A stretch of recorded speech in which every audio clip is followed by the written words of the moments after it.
देखिए, रूहानी ख़ज़ाइन जिल्द अव्वल की एक नहीं, दो नहीं, बहुत सारी हमने आपके सामने इबारतें रखी हैं, जिसके अंदर मिर्ज़ा ग़ुलाम कादियानी ने तरह तरह के दावाजात किए और तरह तरह की गुस्ताखियाँ अपनी पेश की हुई हैं। और ये किताब भी कैसी है, ये कोई ऐसी किताब नहीं है कि जनाब जो बाद में लिखी गई। ये सबसे पहली इसकी जो किताब लिखी गई थी, ये उन किताबों में शामिल है।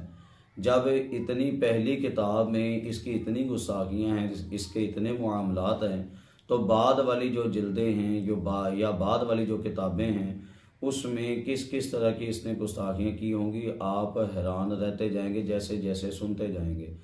आज हमारा रूहानी ख़ज़ाइन पहली जिल्द जो थी, उसका आखिरी हमारा क्लिप होगा, जो हमने अपने अंदाज से कुछ आपके सामने चीज़ें पेश की हैं, वगरना कई चीज़ें हमने छोड़ी भी हैं। ये ना कोई सोचे कि इतनी चीज़ें हमें मिली हैं, हमें चीज़ें मिली बहुत हैं, लेकिन कुछ चीज़ें हमने छोड़ी हैं, चूँकि उनका किसी न किसी तरीके से किसी न किसी अंदाज से वीडियोस के अंदर तज़किरा हो चुका था, इस लिहाज से हमने उनको फिर छोड़ दिया।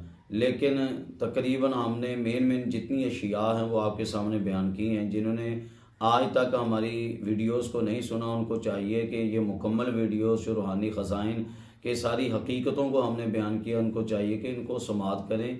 इंशाअल्लाह बहुत ज़बरदस्त फ़ायदा होगा अगर हमारे मुसलमान सुनेंगे उनको, और अगर मिर्ज़ाई सुनेंगे और सही तरीके से सुनेंगे या दिल से सुनेंगे, तो अल्लाह की रहमत से उम्मीद है कि इनके दिल भी रोशन हो जाएंगे और ये कलमा पढ़कर मुसलमान हो जाएंगे।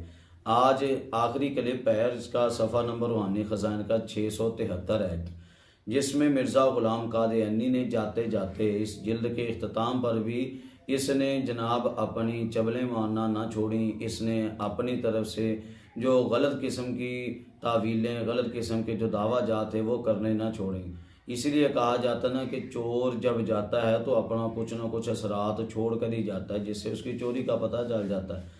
अब ये पहली जिल्द ख़त्म करके जा रहा है, पहली जिल्द इसकी ख़त्म होने पे आई है, तब भी ये तरह तरह की बातें कर रहा है। देखिए, अपनी इस किताब के हवाले से ये क्या कहता है, ये आजिज़ भी हज़रत इमरान की तरह अपने ख़यालात की शब तारीक में सफ़र कर रहा था। अपने आप को हज़रत मूसा अलैहिस्सलाम से ये तशबीह देता है, और तशबीह देते हुए क्या कहता है कि जैसे हज़रत मूसा अलैहिस्सलाम सफ़र करते जा रहे थे, आगे उनको क्या पता था तो अल्लाह पाक की तरफ से मुझे सदा सुनाई देगी, तो ये उनको क्या पता था, लेकिन वो मदारिज तय करते जा रहे थे। कहते मूसा अलैहिस्सलाम की तरह ये कहता है कि मैं भी मदारिज तय करता जा रहा था, मदारिज तय करता जा रहा था कि एक दफ़ा पर्दा गैब से इन्नी अना रब्बुका की आवाज़ आई, इन्नी अना रब्बुका की आवाज़ आई। अब यानी कि ये डायरेक्ट अल्लाह पाक से हम कलामी के दावे कर रहा है।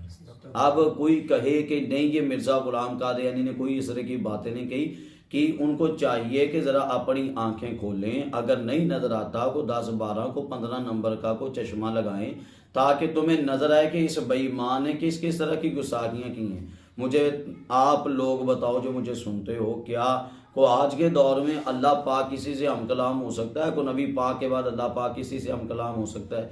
ये कहता है अल्लाह पाक मुझसे हम कलाम हुआ, जिस तरह मूसा अलैहिस्सलाम से अल्लाह पाक हम कलाम हुआ था, अल्लाह मेरे साथ वैसे ही हम कलाम हुआ। और मेरे अल्लाह ने मुझे क्या कहा, इन्नी आना रब्बुका, कि ऐ मिर्ज़ा ग़ुलाम कादियानी मैं तुम्हारा रब हूँ।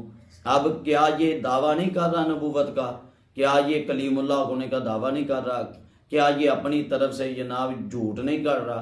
क्या ये शरीयत के ऊपर अल्लाह पर ये इफ्तरा नहीं बांध रहा? ये सोचने की ज़रूरत है।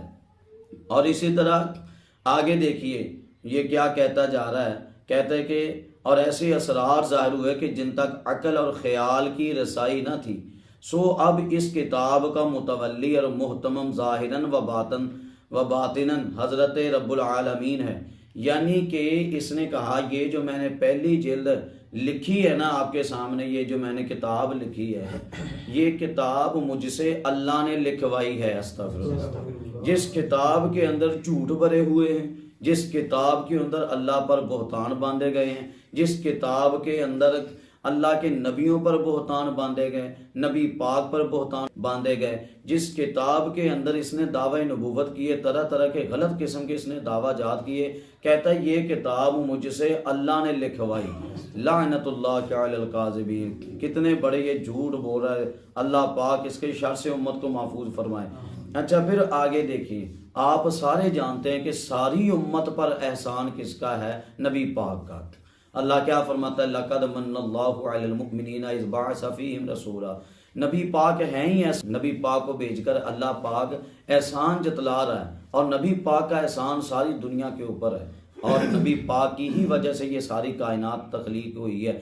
नबी पाक ना होते तो कुछ ना होता, नबी पाक की वजह से हम सारे मौजूद हैं। अच्छा, हम सब मानते हैं, जितने भी मुसलमान हैं, हम सब मानते हैं कि हमारे ऊपर एहसान किसका है? नबी पाक अलैहिस्सलातु वस्सलाम का। लेकिन ये बेईमान क्या कहता है कि नबी पाक के ऊपर मेरा एहसान है। अस्तगफिरुल्लाह मुअज़्ज़ल्लाह। ये देखिए, ये कहता हमेशा ता क़यामत दीन इस्लाम की नुसरत में है, और जनाब ख़ातमुल अंबिया सल्लल्लाहु अलैहि वसल्लम पर कुछ ऐसा उसका फजल है कि जो इससे पहले किसी नबी पर नहीं हुआ। यानी कहता है कि ये जो मेरी शक्ल में जो अल्लाह ने मुझे भेजा और जो मुझे इस तरह की किताबें लिखने की तौफीक दी है, कहता है ये नबी पाक के ऊपर ऐसा एहसान है कि जनाब जो नबी पाक से पहले किसी उम्मत पर या किसी नबी पर इस तरह का एहसान नहीं हुआ। ये देखिए, ये कितना बड़ा बेगैरत इंसान है, और कितना बड़ा बेईमान इंसान है, और कितना बड़ा बेवफा इंसान है कि नबी पाक अलैहिस्सलातु वस्सलाम के ऊपर अपना एहसान जतला रहा है। कि कह रहा है, गोया कि कह रहा है, या रसूलल्लाह आप मौजूद हैं, आप तो मौजूद हैं, लेकिन आपके ऊपर एहसान मेरा है। आप इस दुनिया में हैं, लेकिन एहसान आपके ऊपर मेरा है। मैं आ गया हूँ तो तब आपकी इज्जत बढ़ गई है। अस्तगफिरुल्लाह मुअज़्ज़ल्लाह। हालांकि अल्लाह क्या फरमाता है? वरफ़अना लका ज़िक्रक, है महबूब, हमने आपके लिए आपके जिक्र को बुलंद किया। नबी पाक की वजह से लोगों को इज्जतें मिलती हैं, नबी पाक की वजह से लोगों के मामलात में आसानियाँ पैदा होती हैं, नबी पाक की वजह से लोगों के मामलात दुरुस्त हो जाते हैं। लेकिन ये क्या कहता है कि मेरा एहसान है नबी पाक पर मेरा एहसान है, और ये नबी पाक से पहले किसी उम्मत पर इस तरह का, या नबी पाक से पहले किसी नबी पर इस तरह का फजल नहीं हुआ जो अल्लाह पाक ने मेरे ज़रिए नबी पाक पर किया। अस्तग़फिरुल्लाह मुअज़्ज़ल्लाह। मैं दावत पेश करूँगा, जितने भी मिर्ज़ई लोग अगर मुझे सुनते हैं, खुदा का वास्ता अल्लाह की रज़ा की खातिर, इसलिए कि तुमने कब्रों के अंदर जाना है। नबी पाक अलैहिस्सलातु वस्सलाम आप अगर तशरीफ़ लाते हैं कब्र में, अगर नबी पाक तशरीफ़ लाएंगे कब्र में, तो फिर तुम्हारा क्या बनेगा? ऐ मिर्ज़इयों, सोच लो तुम्हारा क्या बनेगा अगर मिर्ज़ा ग़ुलाम कादियानी के पीछे चलते रहे और झूठ का सहारा लेते रहे और झूठ की तावीलें करते रहे। अल्लाह पाक मुसलमानों की हिफाजत फरमाए और मिर्ज़इयों को अल्लाह पाक हिदायत अता फरमाए।